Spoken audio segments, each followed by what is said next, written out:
I've pretty much always been a fan of the Tissot PR series of watches, and this one here, I'm very happy to get my hands on it and check it out and share it with you guys. Big thanks to Jake over at Trifecta Watches. He's got a brick and mortar store down in Lafayette, Indiana, but you can buy online. I'll put a direct link down below in the description so you could purchase this right on the website if you want, using a code that I'll provide down below, or you can reach out to Jake, tell him I sent you, have a good conversation, watch guy to watch guy, because he is in fact a watch guy. So some of these stores, they just sell watches, but Jake's like a watch nerd too, like us, so like you can have those conversations with him. It's kind of like the old days where where people would hang out in like the gun shops or the barber shop or something like that. You could do that at a watch shop.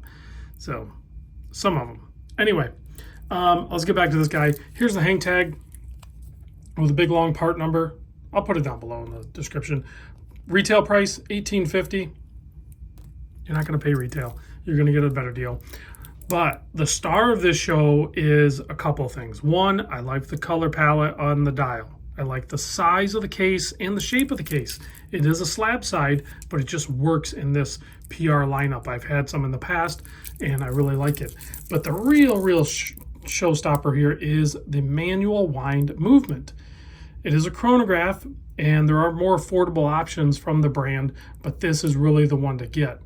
So, and they did some things to the movement. It is based off the Valjoux 7753. It's a new caliber, or newer caliber from ETA, called the A05.2901.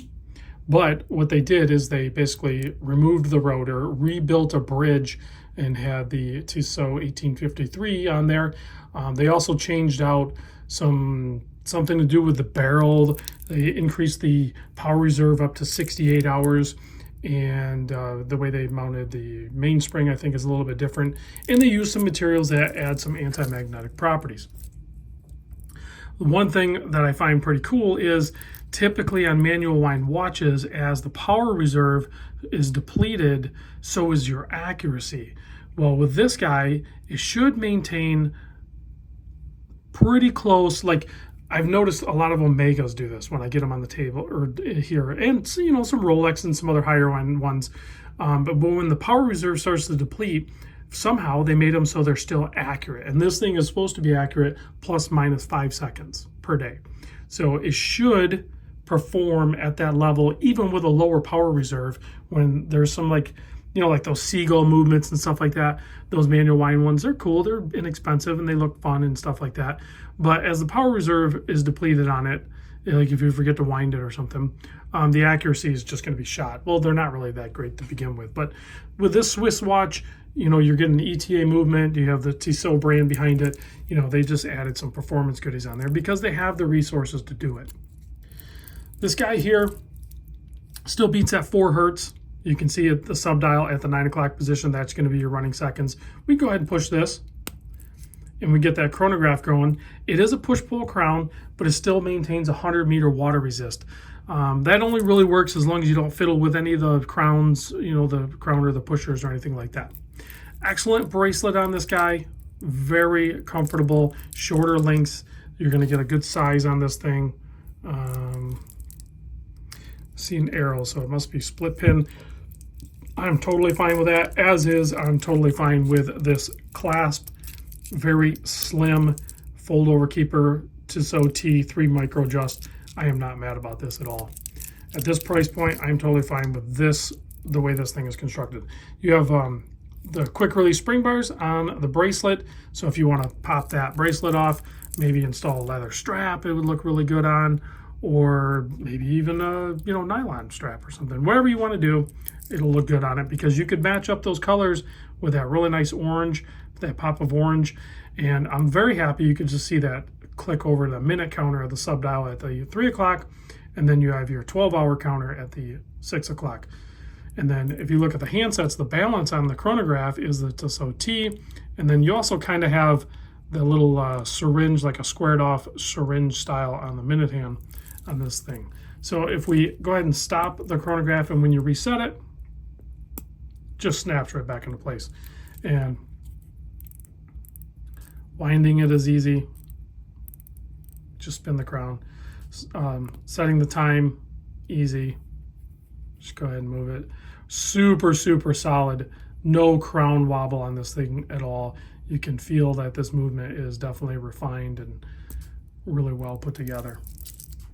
So at that price point, this thing's killer. I'm going to pop it on my wrist. I am tempted on this. I don't traditionally bond well with manual wind movements, but this one is just, it's just super cool. The only other chronograph that I really felt connected to was that titanium Longines Big Eye with the petroleum dial.